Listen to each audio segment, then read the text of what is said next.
नमस्कार मित्रांनो, आज मी तुम्हाला खुसखुशीत आखाड्यातल्या कापण्या कशा बनवायच्या ते दाखवणार. त्यासाठी परातीमध्ये बेसन पीठ, मैदा आणि गव्हाचं पीठ एकत्र करून मी मिक्स केलं आणि त्याच्यामध्ये पावडर म्हणून वेलची पावडर, सुंठ पावडर आणि बडीशेप पावडर म्हणून टाकली चवीसाठी आणि थोडंसं मीठ पण टाकून घेतलं. मग एका साईडला गॅसवरती मी एक तांब्या पाणी ठेवलं.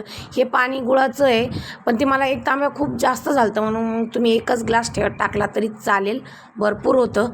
मग मी गाळून घेतलं ते पाणी, त्यात थोडंसं तूप टाकलं, पिठामध्ये मीठ टाकलं आणि सगळं पीठ मळून घेतलं चांगलं आणि परत तूप लावून मळून घेतलं आणि 10 मिनटं बाजूला ठेवून मस्त नंतर कापण्या बनवून घेतल्या. त्याच्यावरती मी खसखस टाकून मस्तपैकी कापण्या पाडून घेतल्या आणि तेलामध्ये कडकडीत तेलामध्ये मस्तपैकी बारीक याच्यावरती तळून घेतल्या. तर तुम्ही बघू शकता आपल्या कापण्या किती मस्त झालेल्या आहे आणि माझ्या मुलाला खायला दिले तर एकच नंबर झालेलं.